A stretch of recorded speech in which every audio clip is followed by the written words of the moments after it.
All right, thank you for staying with us. It's sports tonight.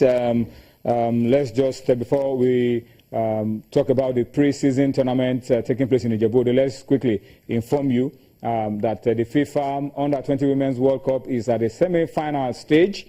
The US, Japan, France, and Korea Democratic People's Republic are all in contention. All right, tomorrow we'll have semi-final matches, and then this weekend we'll be playing the final. Nigeria, we've played the final 2 times, but unfortunately this time around we didn't get past the group stage. We hope we'll be better next time.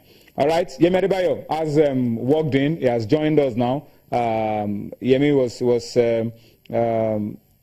let me not talk about Arsenal. Let me not talk about Arsenal now. Let's leave Arsenal for towards the end of the show. But it was a good performance for Arsenal over the weekend, and so Yemi will have a lot of positive things to talk about. Let's talk about the Gold Cup. I told you that's the most elaborate pre-season tournament in Nigeria, taking place in Ijebu. Let me start by showing you the results of games played today. A lot of games are played, and a lot of teams are involved. That's why I said it's the most elaborate, and it's good that the culture of pre-season is catching up in Nigeria. All right, let me run through the results of the games played today. FC Bede, Giant Killers, eventually tasted defeat today. They lost 2-4 to MFM. It was an exciting game of football. 2 heavyweights, Sunshine, Stars of Akure, and Canopilla settled for a goalless draw. And of course, a Crown of Ogumosho narrowly missed out on promotion to the Premier League. They had a goalless draw with amateur side FC Yobo. That's the club owned by former Super Eagles captain Joseph Yobo. And of course, Remo Stars, newly promoted to the Nigeria Professional Football League, and Lobby Stars played out a goalless draw. So we had 3 barren draws today and 1 win. All right, shows you how tough, how competitive this pre-season tournament is. Tomorrow there will be games, more games tomorrow. Let me run through the fixtures for you. Yobo FC very early in the morning. The games are from the start of the day till about 6 p.m. Yobo FC against Remo Stars. Sunshine will be taking on FC Bede. Pillars will be taking on Tornadoes of Mina. And then Crown will be facing Enyimba of Aba. So find your way to the stadium in Ijebu, Dekpo Dino Stadium. Is it Dekpo Dino Stadium? Yeah, in Ijebu, yes.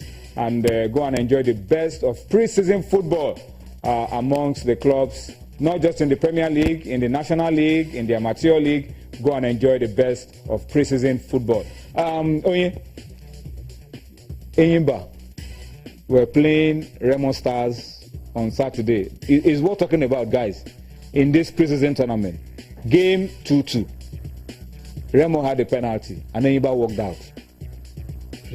Pre-season. They walked out and didn't complete the game. No, let's talk about it very quickly. You're laughing, but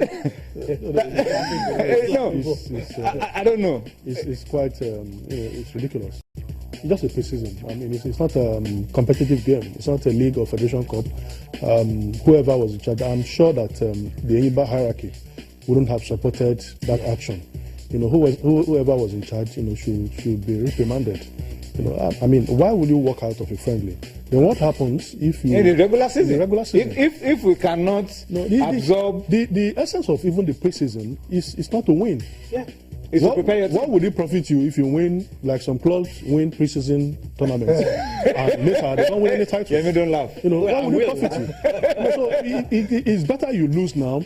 Then you start understanding the magnitude of the work you need to do. We had a lot of those things last season, and I felt that going into the preseason was an opportunity for the clubs to wash off from their psyche the idea of walking away when the referee decision doesn't go your way. I think I'll go with him all the way.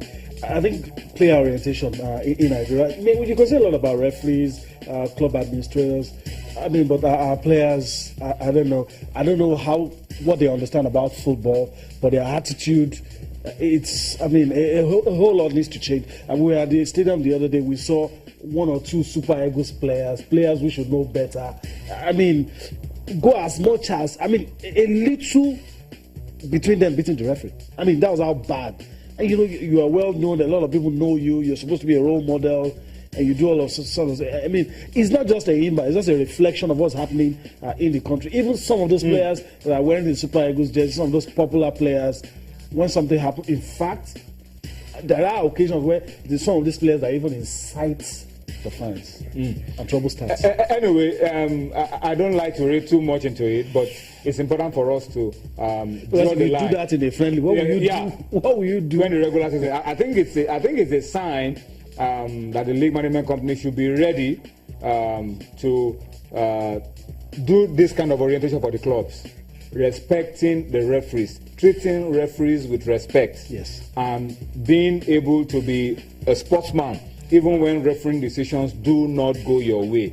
It's very, very key. We see a lot of decisions that are so questionable in major leagues in the world. We've never seen clubs walk away. They've gone beyond the era of walking away. So it's football, by extension, sports is synonymous with values. Yes, values of life. So why would you walk away in the face of adversity? These are some of the things that they should tell our sportsmen and women. You walk out of a game that has not even ended. Who is even telling you that you can't win the game? That the penalty will be scored. Or be scored. You can't win the game. So, I mean, the orientation has to change. It's not good for football. Really, it's not good. And coming from a big club. Like Enyimba. Yeah, Enyimba should set the pace. That's why I said the hierarchy may not be aware of, because most times an official we orchestrate such a move. We tell the players to leave the field of play. All right, so that's just it. Please let this not happen anymore. Yeah. Let this not happen anymore. And even during the regular season, let's not be saying things like this. I mean, it's very archaic for a referee to go against you and then you walk up the pitch. Apart from the FA, I think the club as well needs to reorientation for their players, not just the clubs. You see, we said something last season as we wrap this up. We said something last season that when things like this happen and the organizers give them a slap on the wrist or do not talk about it, it's an encouragement. It's an encouragement for you to do it again. And we don't want the kind of things that we saw last season where clubs were walking out, not completing games. We don't want it to repeat itself. Or even itself. go as far as assaulting referees. Is just by the way. That's just by the way. But I'm sure that anybody have learned their lessons and it won't happen anymore.